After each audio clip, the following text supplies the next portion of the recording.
항상 감사하기란 쉽지 않다. 하지만 가장 감사하기 어려울 때야말로 감사가 줄 수 있는 관점이 가장 필요한 때다. 감사는 어떤 상황이든 변화시킬 수 있다. 오프라 윈프리, 내가 확실히 아는 것들. 안녕하세요, 여러분. 방금 들으신 이 말이 제 인생을 완전히 바꿔놓았어요. 혹시 이런 경험 있으신가요? 아침에 일어나서 오늘도 또 하루네 하면서 한숨부터 나오는 날들.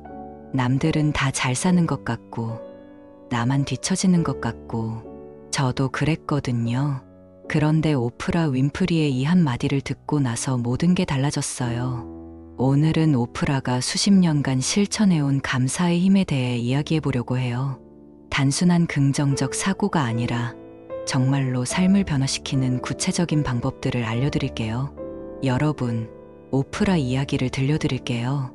어린 시절은 정말 힘들었어요. 1953년 미시시피의 가난한 농장에서 태어났죠. 어머니는 미혼모였고 임신 사실을 숨겼을 정도로 절망적이었어요. 할머니 집에서 자라면서 동물들을 상대로 혼자 연극을 하던 외로운 소녀였죠. 그 작은 농장에서 닭들과 돼지들이 유일한 친구였어요. 내가 혼자서 연극을 할 때 그들이 내 유일한 관객이었죠. 그런데 더 충격적인 일들이 있었어요. 10살 때부터 성폭행을 당했고 14살에 임신까지 했지만 아이는 몇 주 만에 세상을 떠났어요. 그 시절을 돌이켜보면 절망과 고통뿐이었어요. 어린 나이에 세상이 얼마나 잔혹할 수 있는지 뼈저리게 느꼈죠. 여러분, 이런 상황에서 어떻게 감사할 수 있을까요? 어떻게 희망을 가질 수 있을까요? 하지만 지금 이렇게 말할 수 있어요. 가장 어두운 순간들이 나를 가장 밝은 빛으로 이끌었어요. 그 모든 고통 속에서도 작은 것에 감사하는 법을 배웠어요. 할머니가 해주신 따뜻한 말 한마디, 학교에서 받은 칭찬 하나하나를 소중히 여겼죠. 할머니는 내게 너는 특별한 아이야 라고 말씀해 주셨어요. 그 말 한마디가 얼마나 큰 힘이 되었는지 몰라요. 학교에서 시를 낭독할 때 받은 박수, 선생님의 격려, 친구들의 작은 미소, 이 모든 것들이 내게는 생명줄 같았어요. 매일 아침 커튼을 열고 하루를 맞이할 때 비가 오든 해가 나든 상관없이 감사함으로 마음이 벅차올라요. 또 다른 기회가 주어진 거니까요. 새로운 하루가 시작된다는 것, 숨을 쉴 수 있다는 것, 꿈을 꿀 수 있다는 것, 이 모든 게 기적이에요. 이게 바로 감사의 시작점이에요. 거창한 게 아니라 그냥 오늘 하루가 주어진 것 자체에 고마워하는 것이죠. 1996년부터 10년 동안 매일 감사 일기를 썼어요. 매일 밤, 그날 감사했던 일 5가지를 적는 거였죠. 처음에는 어려웠어요.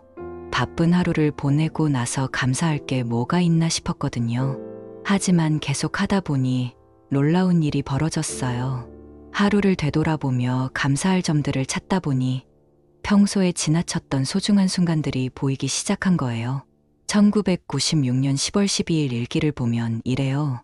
플로리다 피셔 아일랜드에서 시원한 바람과 함께한 조깅, 햇볕 아래 벤치에서 먹은 차가운 멜론, 게일과 나눈 재미있는 수다, 콘에 담긴 소르베는 너무 달콤해서 손가락까지 핥았어요. 마야 안젤로가 새 시를 읽어준 전화. 보세요. 거창한 게 아니잖아요. 그냥 일상의 소소한 순간들이에요. 차가운 멜론의 달콤함, 친구와의 웃음 가득한 수다, 달콤한 디저트의 맛, 존경하는 시인의 목소리.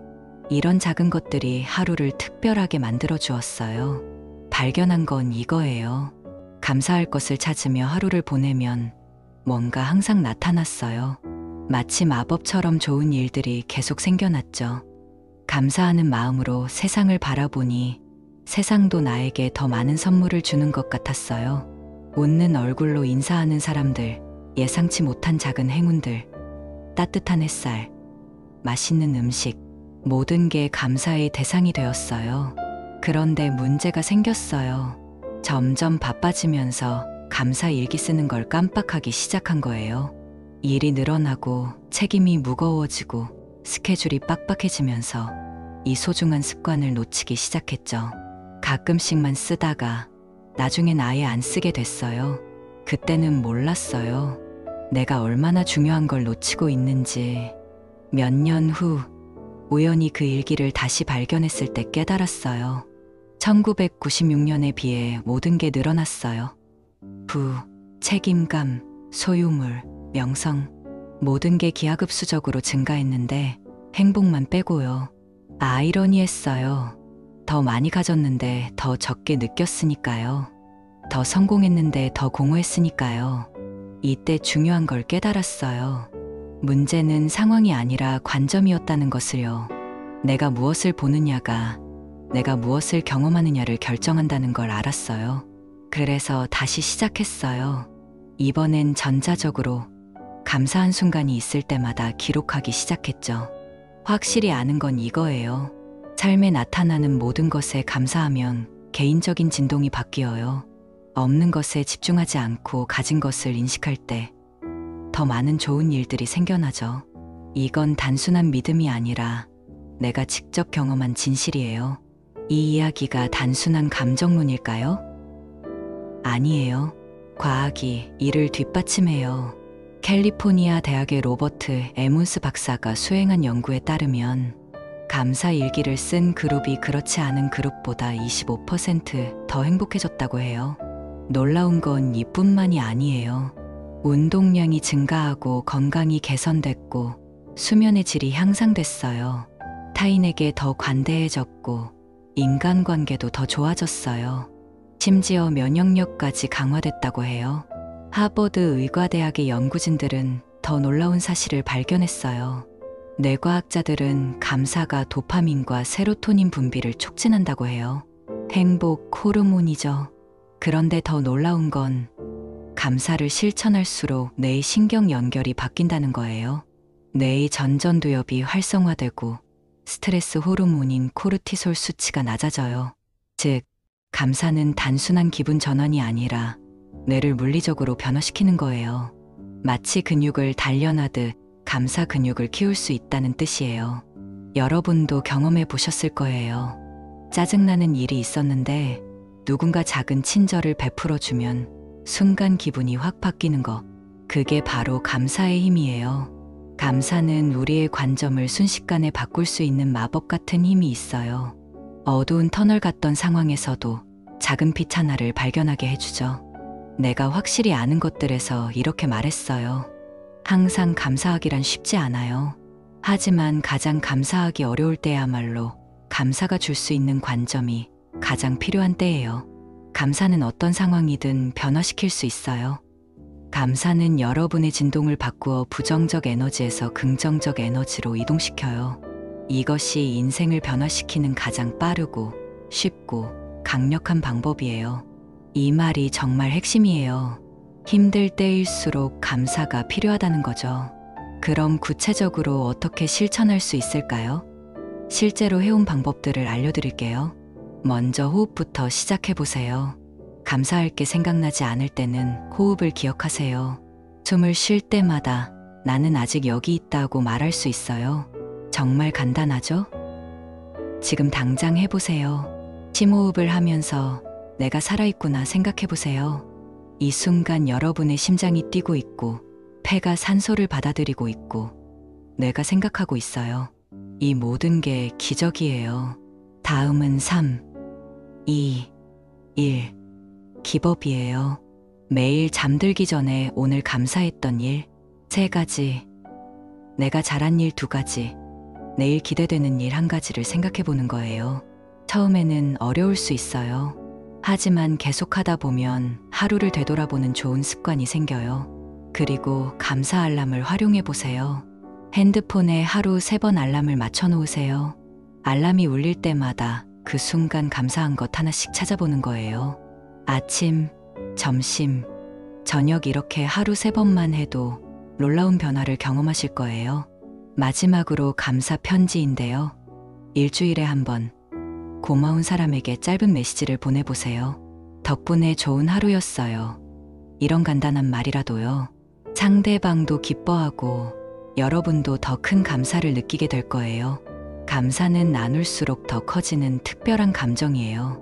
수십 년 동안 이걸 해오면서 정말 달라졌어요. 똑같은 일상인데도 훨씬 더 풍요롭게 느껴져요. 작은 순간들이 다 선물처럼 느껴지죠. 지하철에서 자리를 양보받을 때, 카페에서 따뜻한 커피를 마실 때, 친구가 안부를 물을 때, 아이들의 웃음소리를 들을 때, 강아지가 꼬리를 흔들며 반겨줄 때, 이런 작은 순간들이 내 하루를 특별하게 만들어줘요. 감사와 함께 빼놓을 수 없는 게 겸손이에요. 늘 믿는 건 이거예요. 겸손함이 없다면 우리는 아무것도 배울 수 없어요. 그리고 소크라테스의 유명한 말도 좋아해요. 나는 내가 아무것도 모른다는 것을 안다. 이 말이 얼마나 깊은 지혜를 담고 있는지 몰라요. 생각해 보세요. 우리가 가장 성장하는 순간은 언제인가요? 실패했을 때, 틀렸다는 걸 인정할 때, 다른 사람에게 배울 때죠. 겸손은 약함이 아니라 최고의 강함이에요. 자신의 한계를 인정하고 다른 사람의 도움을 받아들이고 계속 배우려는 자세 말이에요. 이렇게 많은 것을 잃었지만 여전히 나는 배우고 있어요 라고 말해요. 그게 계속 성장할 수 있는 비결이죠. 겸손한 마음으로 감사를 실천할 때 우리는 더 큰 세상과 연결됩니다. 우리가 혼자가 아니라는 걸 깨닫게 되죠. 우리를 도와준 수많은 사람들, 우리에게 기회를 준 상황들, 우리를 지켜준 운, 이 모든 것들에 고마움을 느끼게 되어요. 오늘 이야기를 정리해보면 감사는 우리가 가진 것을 충분하게 만들어주고 겸손은 우리가 계속 성장할 수 있게 해줘요.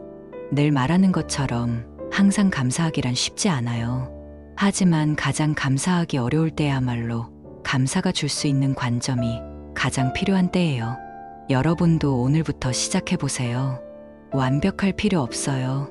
그냥 잠들기 전에 오늘 감사했던 일 하나만 생각해보는 것부터요. 나처럼 작은 것부터 시작해보세요. 호흡, 따뜻한 햇살, 친구의 안부 인사, 맛있는 음식, 편안한 잠자리, 이런 것들이 우리 삶을 얼마나 풍요롭게 만드는지 곧 깨달으실 거예요. 감사는 연습입니다. 매일 조금씩 연습하다 보면 어느새 여러분의 삶이 완전히 달라져 있을 거예요. 오늘도 나와 함께 해주셔서 감사합니다.